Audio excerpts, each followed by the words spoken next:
Yesaya igice 26 Yesaya igice 26 umurongo wa 17 Yesaya 26 umurongo wa 17 haravuga ngo imbere yo kusoma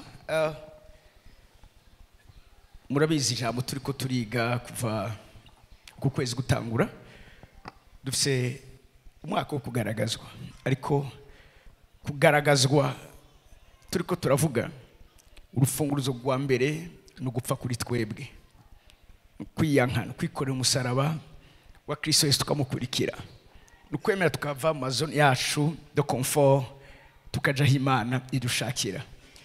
Niyo message umunsi ngiye kongera gusura gushimangira ko mugabo kandi mvuga gute ugiye kwica umubiri wawe kuko ibijanye no gupfa kuri twebwe si impemu yacu ipfa kuko impemu yacu yari yarapfuye mugabo tumaze kwizera Kristo uyu munsi impemu yacu ni nzima kandi nta kintu na kimwe gishobora kuyaka ubuzima uyu munsi ifise. Ariko ibijanye n'imibiri yacu nimba umubiri wawe ukiri muzima kuvuga ngo uri muzima suko uri ngaha nuko ari bufashe vora ari uri kuragutwara uri kurakurongora ico gihe ntibikunda ko Imana ishobora kugaragaza kuko abagaragazwa nabemeye guca muri processus dasanzwe yo gupfa kuri bo. Ni message benshi uyu munsi batokunda mugabo abari spirituel abahingurwa babandi Imana yishira ku ruhande. Munyemerere umunsi nsuka umutima w'Imana muri kino kibanza. Hari igihe kimwe nigeze gukora amasengesho Imana irambwira nijwe hari igihe Imana ivuga amajwi y'Imana ingene abameze bivanye n'icibirikira kubwira hari igihe abatandukanye. Hari igihe Imana ikubwira ndavyibuka rimwe Imana arambwira ngo ndanezerewe kubw'amatazirano yanyu. Ico gihe twaduheje guhimbaza Imana irambwira ndanezerewe ubwira abana banje ko nezerewe kubw'amatazirano louange n'adoration yari kiraba. Ico gihe Imana ikirabivuga nyene ibiryohewe. Mugabe ikindi gihe Imana irambwira nijwi uryumvise wumva ko rimwo umubabaro wumva ko rimwo agahinda wumva ko rimwo umutwaro. Imana irambwira ngo mon fils muri urunganwe rwanje rwa nyuma nabitse muri kino gihe nimba ntamwe mwokora ivy'abandi bakoze nta bandi nzomasigaranye bo kumpoza amarira. Kuva umunsi numva iryo kuva umunsi numva iyo message aho Imana ikiravuga ni mwebwe ivyizigiro vyanje vya nyuma sigaranye muri kino gihe naravuze mbwira umutima wanje kandi mbwira na mwebwe Imana mpaye kurongora yuko nta excuse nimwe dufise yo gukora ivy'abandi bakoze bitameze neza. Nimba turi ivyizigiro vya nyuma vy'Imana nta bandi Imana yiteze ni twebwe. Rero kubw'ivyo vyampaye kumva Imana bitandukanye nuko kaye nahora ndayumva. Vyampaye kurondera Imana bitandukanye nuko nyene nahora ndayirondera kuko uyu munsi nimba nosenze rimwe nibutse ko Imana yambwiye ko ndi ivyizigiro vyayo vya nyuma sijewe gusa namwebwe muri ko murumva irijwe. Vyanteye gusenga amasengesho arenze umunsi umwe no kumva nosenze kuko mbyumva neza ko umviriza ikirere cyo mu buryo bw'imhemu kiriko kirasaba cyane ugusenga dushimitse kwitanga bishimitse kwihimana no kuyishikanira birenze uko kare twora tubikora kuko we are the last hope turi ivyizigiro vya nyuma Imana ifise. Nimba twebwe vyo kwanga nta bandi bizoza gukunda ariko ni twebwe Imana yateguye muri kino gihe nico gituma nizera ko ikanguro rigiye gufata ikibanza muri bino bihe vyacu twebwe turimo niryo kanguro rya nyuma Bibiliya ivuga hanyuma Yesu akaza gatora abiwe niwo mwimbu wa nyuma ijuru ryiteguriye kwimbura. Hari amasezo atandukanye abanashobora kwimburamo mugaba hariho iyimbura ryaba rimwe mu mwaka iryo naryo ryatanguzwa n'umunsi w'inzamba cyangwa aho bavuze inzamba vyasobanura yuko ni moisson iri finale ni moisson ya nyuma y'umwaka igereranywa na réveil twiteze muri ino gihe muri bino bihe turimo muri no minsi turimo. Nawe ndashaka uyu mwanya wumve irijwe ngiye gusuka umutima w'Imana muri kiro kibanza.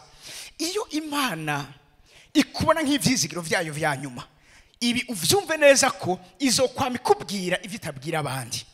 Nivyo twese turi abana b'Imana ariko uburyo Imana intereta uburyo Imana ifata siko izofata uyumye atabwiwe nk'ivyo nabwiwe siriko muri ko muranyumva. Hariho umwana mu muryango bivanye n'ivyizigiro umuryango umufise ko canke ivyo umuryango umubonamwo uwo mwana bashaka kuba mukarira kuruta abandi. Uwo mwana bashaka kuba uburyo bamufata atari cyo kimwe nk'abandi bamuhambarira. Mugabe impamvu si yindi nuko uwo mwana arepresenta icubahiro cy'uwo muryango. Hari abandi bavuga ati uyu nubwo vyo kwanka nibisanzwe, mwabo uyu ntibwizwa kwanka. Tuzokora ibishoboka byose kugira ngo uyu azobe umucunguzi w'umuryango wiwe. Ab'Imana yampaye kubwira uyu munsi n'abacunguzi b'imiryango yawe. Narimuze ab'Imana yampaye kubwira uyu munsi n'abacunguzi b'ibisagara vyawe. Amen. Imeze neza muri kino kibanza. Abo ndiko ndabwira ni babandi ijambo ry'Imana rishingira intahe. Abaheburayo 11:16 birikavuga ngo abo usho kumuha umurongo gatoya, abo ngo barabona ikindi gihugu ciza kuruta ico bari barimwo. Mweco cyatuma Imana itamaramazwa no kwitwa Imana yawe. Abantu uyu munsi ndiko ndabwira, abantu uyu munsi Imana ikeneye ko bumva irijwi, n'abantu batazomara Imana, n'abantu bazokwamara ifyekte y'Imana. Hari abantu Imana ibona igashinga intahe, hari abantu Imana ibona ikugurura ijuru ikavuga ati uyu ni umwana wanje nkunda cyane, muri we nahasanze bimpimbara vyose.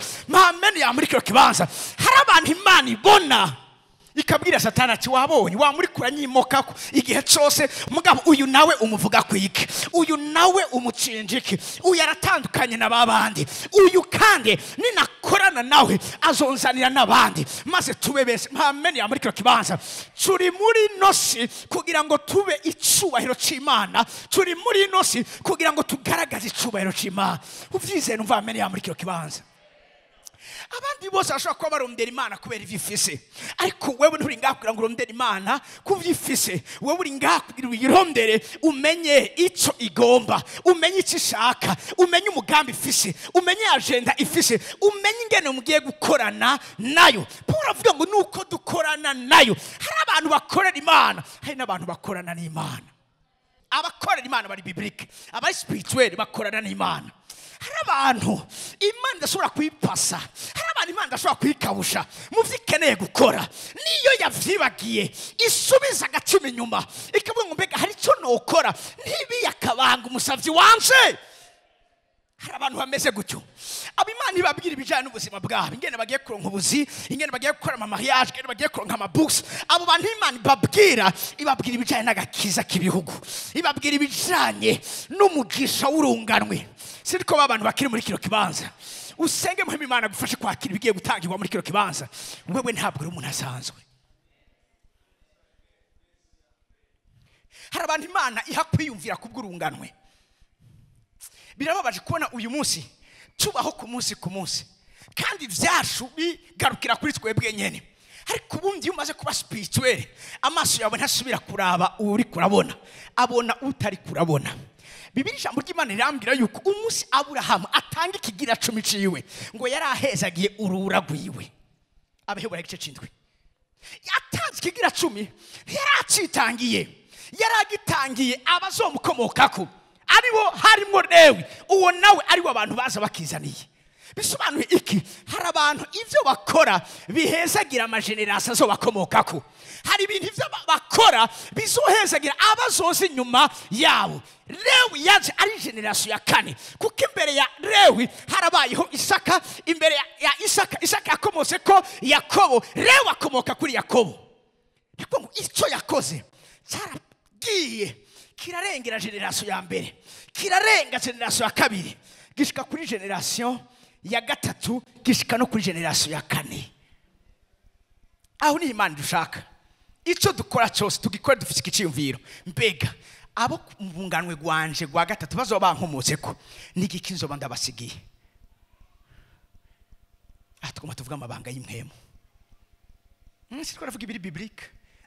Ni birenze kuba biblique, biri spirituel. Kuko ivyo dusoma muri Bibiliya tudashobojwe na mpwemu Imana kubisoma muri dimension y'imwemu, dushobora kubifata nk'ibisanzwe. Birivuga gutya rero bikore gutya, mugabo hari ivyo Bibiliya itavuga muri bijya ibireke iravuga. Basubiramo, hari ivyo Bibiliya ivuga muri bijya ibireke iravuga. Siko muri ko muranyumva, birenze bijya mu vyo yavuze hari kindi kitavuzwe, mugabo ibireke iravuga. Aho ni hantu dukeneye kwinjira.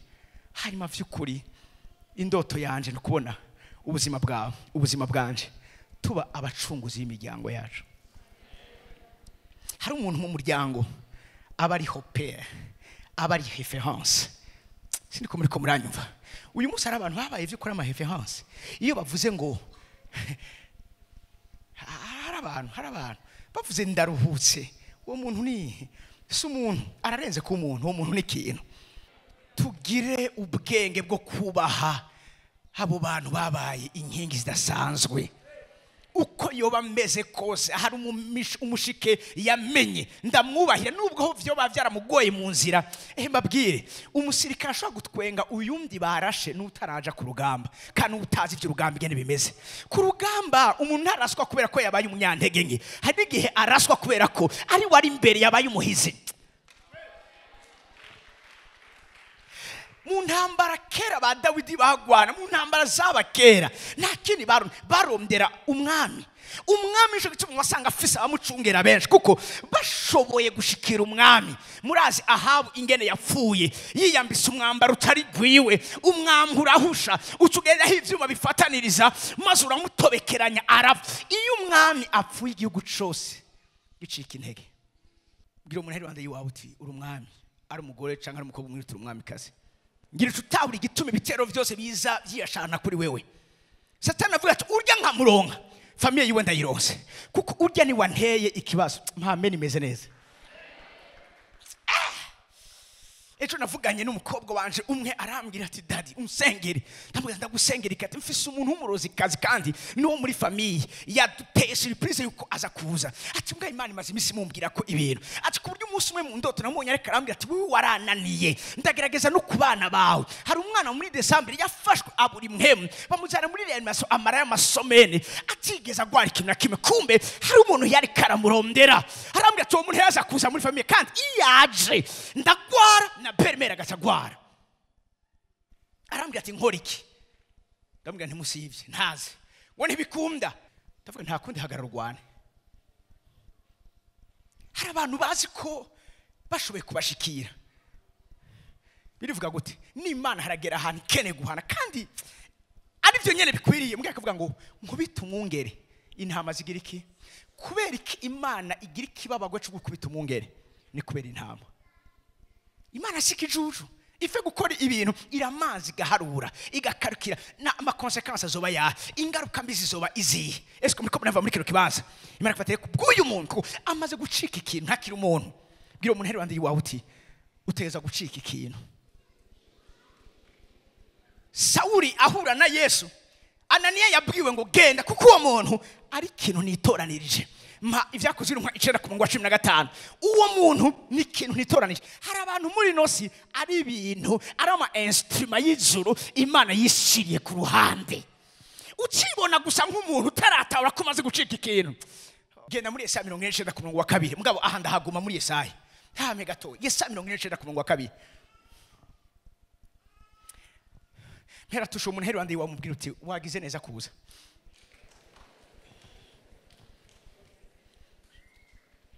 Usore kandi umubwira uti bigiye kuvugirwa kuri kiya gicaniro bizoba umugisha ku buzima bwawe cyangwa bigiye kukubera umugisha, mugabo kandi nutabifata neza ubifate nka nkama birashobora kubera icagiriza ukicuza igituma wavyumvise.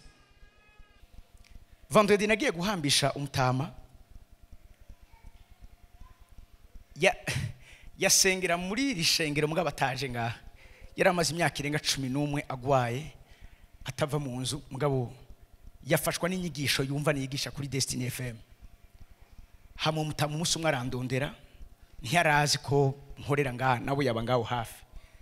Hama baraza barandondera, umutama turavugana, arambwira ngo uyu munsi kubera ko ntakiva ngaha, yasengera mu ishengero rya Mpate ngo niyo myaka yose yamaze kuva muri 83 ari hasengera. Ati mugabo ubu sinkishobora kushikayo, iradio ishengero ryanje ni radio yanje. Ati misi yose ni wowe unyigisha, ni wowe umbwira. Ati ku buryo ubu nafashe ko ni wewe usigaye umwungere wanje. Arambaza muri afise igitabo mwandikamo abakristo. Ati niba mugifise nishotse kumubwira ko naco dufise. Acambwira ati muranyandikamo. Umunsi umwe arambwira ngo apotre ni napfa ni nava mu mubiri kuko ndazi niyo ndiko ndaca. Arambwira ngo nta wundi nkeneye kazoza kumpamba atari wewe, kuko ni wowe uri kuramperekeza mu misi yanje ya nyuma. Rero vendredi ni cuna nagiye gushitsa. uwo mutama afise umutamakazi nawe akuze amaze no guheta mu mugongo asengera mu ishengero rya Pentecote mu Kibenga. Turiko turavugana n'uwo mutama saa 8:30 repetition yiwe ibitangwe agaca amanuka n'amaguru. Umunsi umwe ndamubwira nti none ngo ndagire ngo ndabasize ngo je ngo ngiye gutegura ndaraba uruzuba ndaraba iki ndamubwira nti ndindira turahejeje na mutama ndakujaneyo. Ico shaka kubabwira niki ndamutwaye arambira ngo iyo ndiko ndamanuka ngo kubera imyaka ari myinshi agenda aragira ama escale ati ngeze ahantu munsi y'igiti camaza nkicara nkaruhuka kugira ngo mbandanye. Afite imyaka ngira nka 80 irengo umutamakazi arambira tunkoreye ikintu ciza tugenda turaganira ndamushikanye caduhura n'abandi bategurana muri kohari ariko bo bakiri bato cyane mucokoza umwe kunani ndamuzi ndamubwira nti uyu rero ndabashikaniye umuririmbyi wanyu atarambira ati apotre yaranze atabantu mbe naba nibo bazotuma Imana ifatira ku manota menshi.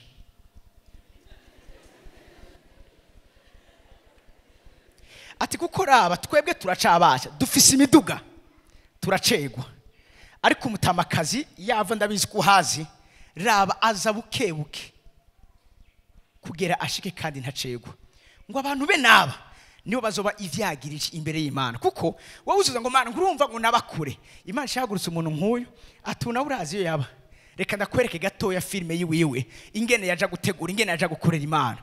Utusanga wewe wari kushobora gufata taxi we n'amafaranga taxi afise mugabo we yagiye n'amaguru agenda aragera mu escale agashika kare twe tugashika twacerewe ako kare ko nashaka gufatira ko ngo uyu muntu azotuma Imana ifatira ku manota menshi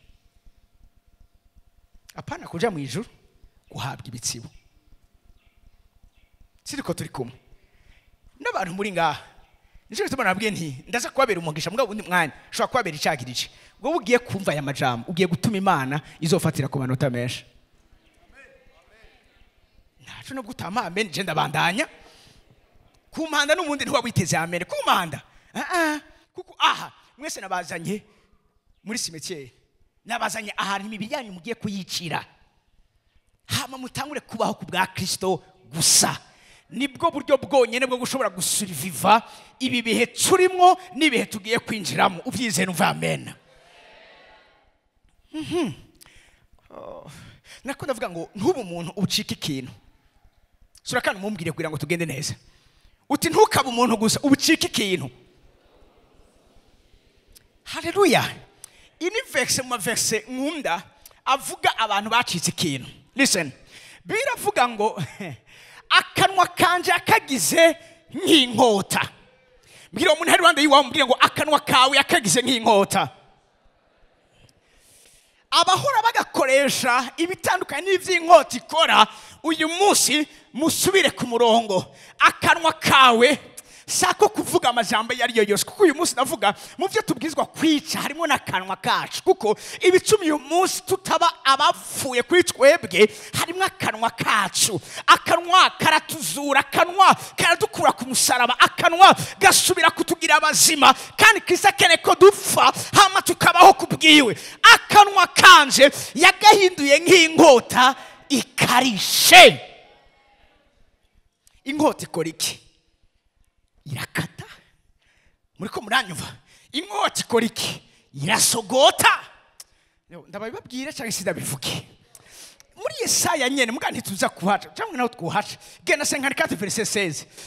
Eraba ni jewe ndema umutsuzi avuga utumuriro w'amakara agakuramo icyo kugwanisha kubw'ubuhanga bwiwe. Hari abantu basomye no murongo baca batangura kugira ubwoba yuko eraba abatugwanya eraba umviriza uno murongo ukuri kwabo ni kuri parti ya mbere ukuri kwabo kuri parti ya kabiri. Ntugarukirize ko gusa umenye ko ari abantu b'abahanga bacuza ibigwanisho bakabicugura kugira ngo babikugwanisha nk'ibabikora wese ku bwawe menya neza ko hari ikindi kintu Imana yakoze munsi inyuma y'icyo gikorwa cya mbere cyabaye. Icyo nacyo si kindi biri kivuga ngo ariko kandi naremye umuranduzi wo kugeseza nawe. Ngomba uyu munsi ubuzima bwawe utahure ko ugiye gucika umuranduzi wo kugeseza, wo kurandura, wo gukata, wo gusogota, wo kurimbura, wo kujanjagura, wo gusangangura, wo gukomvomvora.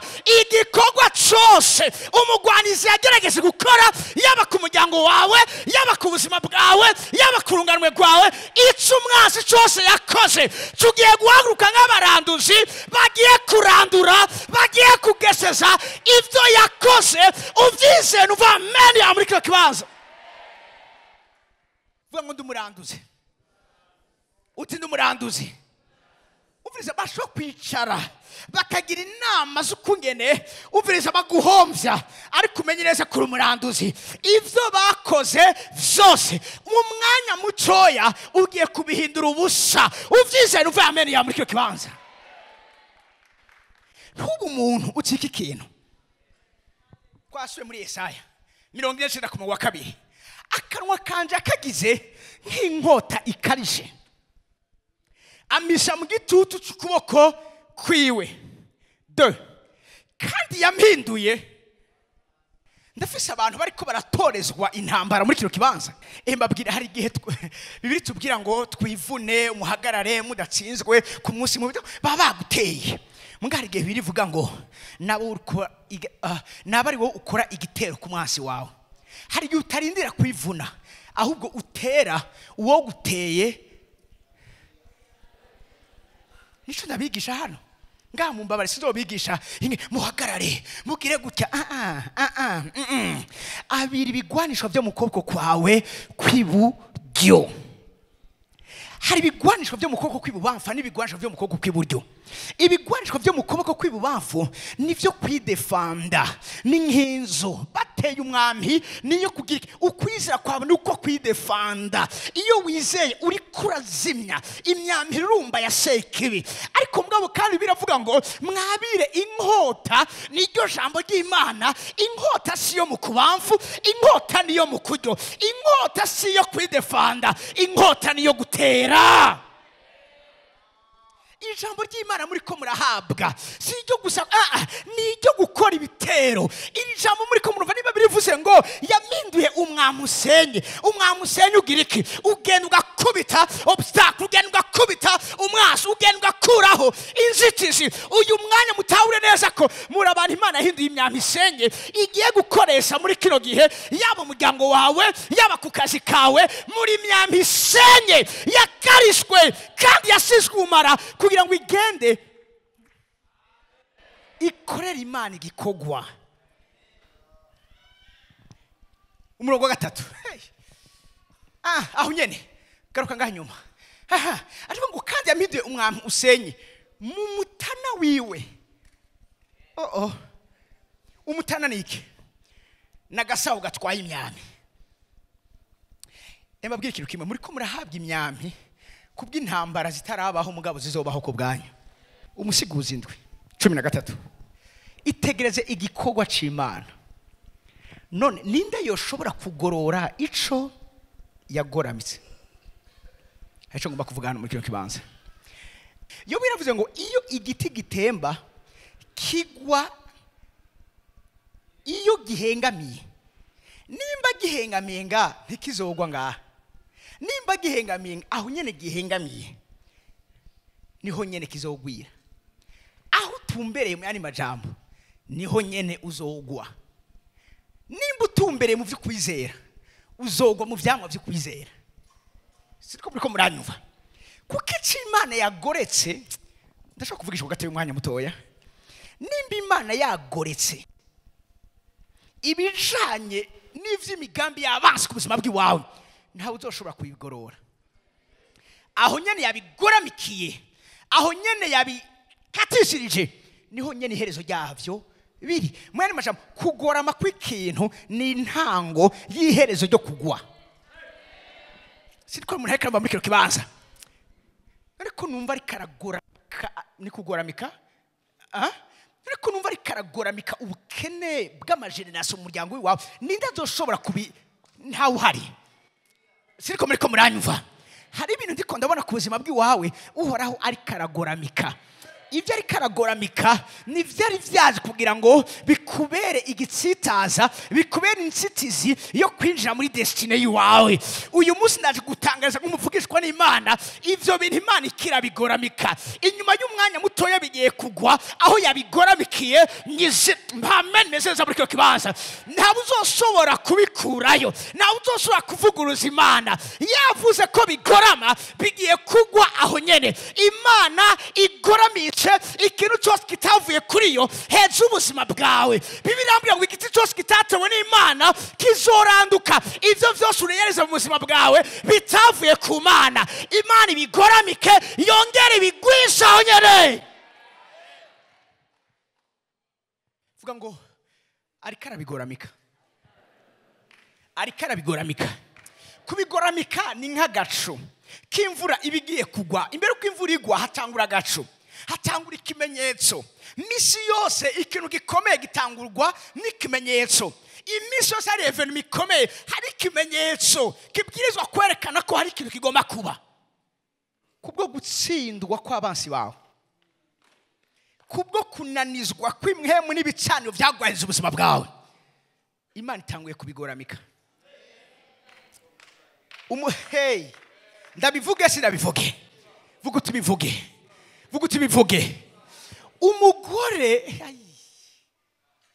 umugore wa Hamani yarabimenye arimaze atakukuyufise nakiki ati reka icara ndakubwire wa muheburayo Mordecai uramuzi umwene nashingiye igiti cyo kumumanikako uramuzi atego ndamuzi none yagize iki acara kwirukako ako kuya nakiki ati hora ndakubwire mvuye inyuma yiwe umwami yantegetse ko ngenda ndamuririmbira mu gisagara cyose ngo heraba umuntu umwami akunze ingene agirigwa umugore aramenyera ijambo ko iki Imana irakigoramitse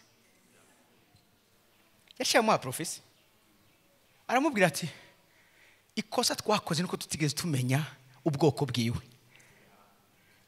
iyo tuza kumenya kari uwo mu bwoko bw'abaheburayo ubwo bwoko ntibutsindwa ubwo bwoko ntibunanigwa ubwo bwoko ntibugorama ubwo bwoko ntibugwa hasi ati none hagiye gukurikira iki arabumbira atumviriza mbe hajya upima gute kugira habiki ngiye gusonesha impuzu tuzoguhambamo none napfuye ati none hari ikindi gisigaye utanguye gucunangurizwa imbere yiwe nigiye kubuza ko no gupfugiye gupfira imbere yiwe ivyo umugore yamubwiye kwari ukuri kw'imhemu yarazi ko Imana yaheje kugira iki kubigoramika iyo bigoramye shaka utangura ushima Imana biba bigiye kugwa biba bigiye guhera biba bigiye gushigwa ku iherezo uvyize nuva mene ya muri cyo kibanza barizo munhere ndi wawe ati nibikukeneye ko Imana igoramika kuko nibitoba biragorama rega toza kuva ngaha twabigoramitse nimba yaduhinduye inkota igira iki iratema turaza gutema kandi aho gumize ukubita si igiti gitangura muriko muranyumva rusa gukubita ngango kigwe ngaha iyo ukubise ngaha kigwa ngaha umuntu w'imhemu asesa vyose ariko we ubwiwe nta ushobora kumusesa iri jambo gusesa ni jambo risigura jugement umuntu w'imhemu araprononsa urubanza aravuga ingene ibintu bigiye kugenda ingene ibintu bigiye gukurikirana nimba umuntu w'imhemu avuze ngo ndahezagirwa nta kindi kiza gukurikira atari umuhezagiro nimba umuntu w'imhemu avuze ngo biragenda neza nta kindi kiza gukurikira atari uko bigenda neza nimba wizera ko ndi umuntu w'imhemu hari icyo ngomba kuvuga heza ubuzima bwawe imbere hawe ni heza iyo warakuzana ni heza intambara zose agiye kuzikuneshereza ugiye gupesa ugiye kwegukira ivy'Imana yateguye nk'umugabane wawe ugiye kuvyegukira uvyizera uva Ameria muri cyo kibanza ababifise atari vyabo babikuzanire mbabwire ndiko ndaca urubanza ababifise atarivya ni intebe z'icubahiro ni ibibanza vyo gusinya ni ibibanza vyo gutanga amapromotion ni marshekana icari cyo cose ubifise bitari gwiwe abirekure. Amen. Meseza muri cyo kibanza. Amen. Meseza muri cyo kibanza. Amen. Meseza muri cyo kibanza. Birambya mu gitabo cy'imigani ngo akanwa k'umugorosi gashira igisagara hejuru. Nagomba ndakwibutse kuri igisagara naze nimba ndi umugorosi reka nature kugiye gusigwa hejuru. Reka nature elevation ku buzima bw'iwawe. Reka nature guhishurwa hejuru ubuzima bw'iwawe. Reka nature insize hejuru ubuzima bw'iwawe. Uri igisagara Imana yubatse igiye gushira hejuru muri kino gihe uvyize mameni yawe.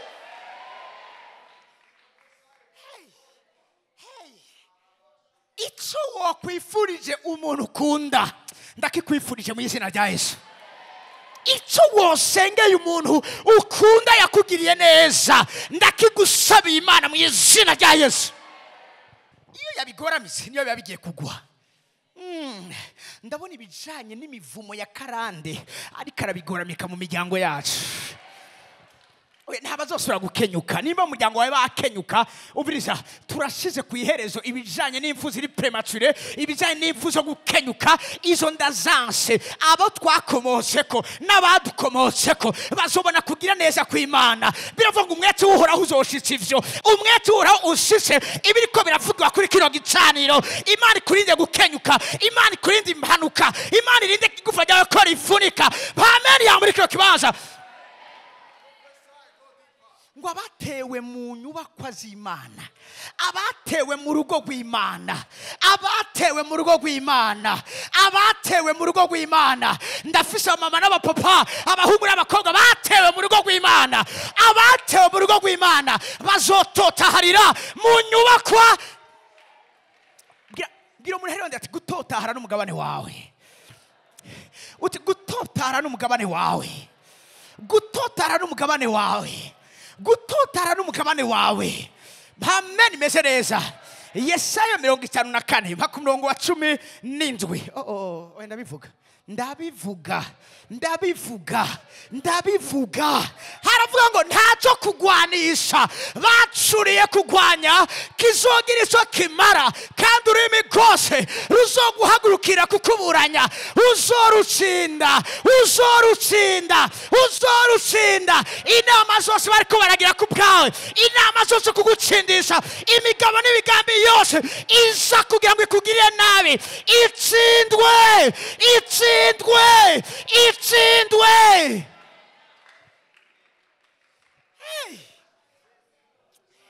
Umviriza ikiryoshe kiri hepfo bavuga ngo ivyo nivyo mwandu.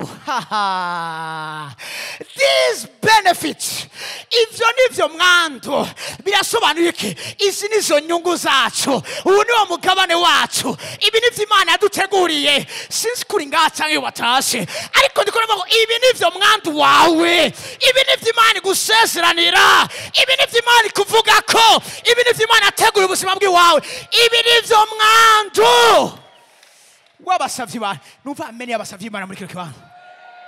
Numva ameni abasavye Imana muri kino kibanza. Abimbere ngandi bariko bamvureka nibwira bari nyuma. Numva ameni ya muri kino kibanza. Hallelujah. Uti ndumusavye w'Imana. Ndumusavye kazi w'Imana. Bivuga cyane uti ndumusavye w'Imana. Uti ndumusavye kazi w'Imana. Umviriza birivuze ngo kandi uko niko kugoroka kwabo kwanduruka kuri jewe. Ukoroka kw'Imana nuko Imana ishitse ivyo yavuze, nuko Imana gushaka amasezerano yayo. Mbabwira ikintu kimwe, bari baravuze kutazovyinjiramwo mugabo ndaje kubavuguruza. Ndaje kubabwira ko ivyo bavuze atari vyo. Ndaje kubabwira ko ivyo batuye ari ubusa, ntaco bizomara. Tuvyatse ubushobozi mu izina rya Yesu Kristo no mu bushobozi bwa Muhemu Yera. Amen. Ya muri kino kibanza akanwa kose kakuvumye, akanwa kose kavuze ikinyuranye n'ico Imana ivuga, ako ndaje kukagwanya, ako ndaje kugatsindisha. gusa ibyo yavuze uzobibona ibyo yavuze uzobibona ibyo yavuze uzobibona Imana izoguhaza kuramba uzopfa utabibonye nawe uzoza utabigendeyemwo uvyize mama ari muri cyo kibanza uwo ni wo mwandu w'abasavyi banje numva ameni y'abasavyi Imana muri cyo kibanza haleluya haleluya mpera tusha uwo muntu ari ruhande yawe umubwire uturi umusavyi cyangwa umusavyikazi w'Imana kandi ibi nivyo mwandu wawe baratwitiranya kuko dusangira ibishi bakatwitiranya kuko dusangira ibyago bakabigira kenshi baturusha bagenda mu modoka natwe tutagira n'igare natwe imbabura imani ari ibyacu saho hari igihe kimwe bizasobanuka rwose abana b'Imana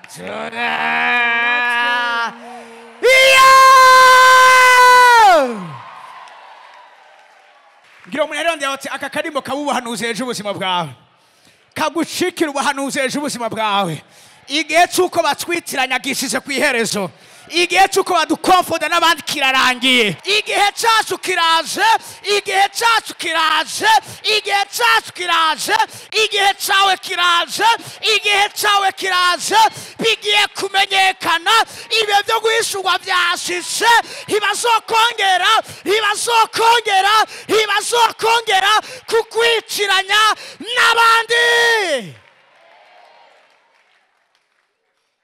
mpera tusha umuntu yarandi wawe ati Imana yacu iraryoshe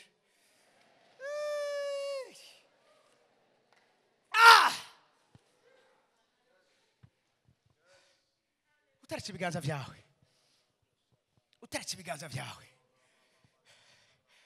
usharabose tarakota bashe urasiga amavuta ubuzima bwawe protashiva kaza tosh uragusiga amavuta yandi masha akira mu izina rya Yesu injira mu bihe byawe genderwa nko kwijuru ryabigabiye akira mu izina rya Yesu Kristo umugabane w'abana b'Imana hari igikorwa cy'Imana kigomba gikorekere muri kiro kibanza ingena za kubikora ntavyonze muga biconze ni kimwe uraza kumva ikimenyetso cy'uko ari cyo yakoreye ubuzima bwawe hari ikintu kigiye kubwira yuko ari ikintu ari karakora patosha katabe resto vakataramashe haro transference of spirit iri kirabera hano hano haro gutangwa kw'imhemo kuriko kuragaragara hano hano n'ubu muhombe n'ubu muntu humuhombe reka wakica Imana yateguye ibi ntabyo narinzi nanze ubwanje ibi nivyo Imana ntari yigeze integuza sinzi ariko iconze ni kimwe reka umwami avugane nawe reka umwami akuganirize ndumva ariko arambwira ngo hari abantu ngiye kuvugana nabo ndumva hari abantu Imana igiye kuvugana nabo muri kiro kibanza emerera muhe platform uyu mwanya muhe platform uyu mwanya fata umwanya hamagara Imana bwira Imana biravuga ngo haleluya uwarazo kongera gusubira kubagenderera ndumva uyu mwanya ari umwanya wo kongera gusubira kugendererwa n'Imana hejuru ubuzima bwa hejuru ubugingo bwa hejuru y'ibikugize hejuru ya kariyeri ya hejuru ya destiny ya hejuru ya ministeri office bwira Imana ugukira kwawe kuraha nyene naha nyene ari karabigoramikira naha nyene bigiye kugwira sejo n'uyu munsi byasengesho rusi kuzosenga muri retraite ribwira Imana uyu mwanya hano ha igicaniro kiko kirakira imitswa igicaniro kiko kirakira ibisabisho by'abana b'Imana by'abasavyi b'Imana senga katarababa sote redo bakada jarizo provakaseki raya soba hate mubwire namadeni office mubwire nibibazo tabona ingero zo bivamwo mubwire urakeneye directive urakeneye Imana kurongora mubwire ukeneye kurongorwa n'Imana ukeneye kumenya Imana ivuga mubwire mubwire redobosha ni intare yo mu muryango wa Yuda, ni intare yo mu muryango wa Yuda. Iyo akoze muri dimansiyo y'intare biratandukanye yakora muri dimansiyo y'intama. Iyo akoze muri dimansiyo y'intare n'igihe abaze guca urubanza, hari ibyo agiye guca urubanza Yesu ubuzima bwawe, hari ibyo agiye guca urubanza Yesu ubuzima bwawe.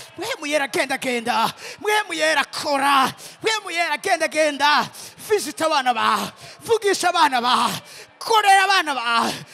Niwe yavuze kazo kugaragaza, yarabivuze no kubikora azobikora, yarabivuze no kubisita azobisitsa, azobisitsa. Bigiye kuvamwo intahe, bigiye kuvamwo intahe, bigiye kuvamwo ibisubizo, bigiye kuvamwo inyishu z'amasengesho y'abandi. Hari abantu bagiye kwisugwa biciye kuri wewe, hari abantu bagiye kwisugwa biciye kuri wewe, hari abantu bagiye kwisugwa biciye kuri wewe. Agiye kugugira ikintu, agiye kuguhindura ikintu, agiye kuguhindura igikoresho, agiye kuguhindura igisekuzo gisekura imisozi igacika amataba, agiye kuguhindura igisagara cy'ubwugamo, igisagara cy'ubuhungiro kuri benshi. Kuko umugore ari kubise amera iyo hageze karamukwa, niko natwe umwanya tumeze. Ayo marira n'amarira y'ibise, n'amarira yo kuramukwa, n'amarira yo kubyara, n'umubabaro uzi imbere y'agakiza kabagomba kuza. Oh haleluya, oh haleluya. Hari abantu batari bacumva ijwi ry'Imana, abantu ho bari bahaguruke ku maguru yabo. Imana umwanya iragiye kongera gusubira kuzibura amatwi yo mu buryo bw'imhemo. Ugiye gusubira kumva Imana, ugiye gusubira kumva Imana. Akira ubunyamyizina rya Yesu, akira. Abo ndiko ndabona bigaragara nkaho bari mu bugaragwa, mu butayu desert. Hari amazi ariko atembesha, hari amazi ariko atembesha aho hantu. Ibihe by'ubugaragwa useba ukumva uri kurapoma, uri kuraseka, ubwo bugaragwa burarangiye. Ndabuciriye urubanza, ndabuciriye urubanza, ndabuciriye urubanza. Akira ibihe by'impemburo, akira guhembugwa, akira guhembugwa, akira gutunganirizwa, akira gutotahara, akira kuvomererwa, akira, akira, akira, akira. Hari abantu Imana igiye gusiga amavuta yo kubohoza abantu baboshwe. Akira ayo mavuta ya deliverance, akira ayo mavuta ya deliverance. Akira. Wabonye kesi mu ndoto, wabonye kesi umuntu agusengera umukozi w'Imana. Ubiriza ndazi kuvyemeza nk'umuntu w'Imana, ikintu kidasanzwe kiriko kirakoreka. Hari abantu Imana igiye kuzuza urukundo rwo gutabara impohe, gusokwa mu mvuke cyose umutima wawe, ijwi ryo gutabaza. Dutaritse ibiganza byacu biriko turangiza Mayesa 26 ku murongo wa 17. Singiye kwisobanura. Bibiliya avuga ngo nk'uko umugore akuriwe amera iyo igihe ciwe cyo kuvyara gishitse, aribwa agatakishwa n'ibise, uko niko natwe twari tumeze imbere yawe uhoraho. 18. Twari dukuriwe, turaribwa, bimera nkaho twavyaye umuyaga gusa. Nta gakiza twazaniye isi, kandi ntabo kuba mu isi bavutse. Ubu ni Yesaya yavugishwa aya majambo, ariko nandi avugishwa muri kino gihe yuko tutazoba nk'uyu mugore yavyaye akavyara umuyaga gusa.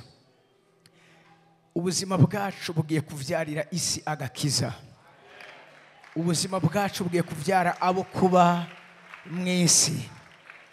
Uyu mugore ntabo kuba mwisi yavyaye, ariko twebwe mu izina rya Yesu Kristo no kubw'ubushobozi bwa Mpwemu Yera tugiye kuvyarira isi abo kuyibamwo. Tugiye kuvyara benshi mu bwami bw'Imana, tugiye gutuma benshi bakizwa, tugiye gutuma benshi babohoka, tugiye gutuma benshi basubizwa ivyabo, tugiye gukoreshwa n'Imana ku buzima bwa benshi. Ntituzovyara umuyaga gusa, ariko ibi bise uyu mwanya dufise, ukukuramuka kwacu uyu munsi kugiye kuvyarira imiryango yacu agakiza, kugiye kuvyarira igihugu cacu ikanguro, kugiye kuvyarira urunganwe rwacu ibihe bishasha vyo kugirirwa neza n'Imana. Abavyizeye amashi yanyu menshi ku mwami w'abami. Haleluya, haleluya, haleluya. Imana ibahezagire, ibagire neza.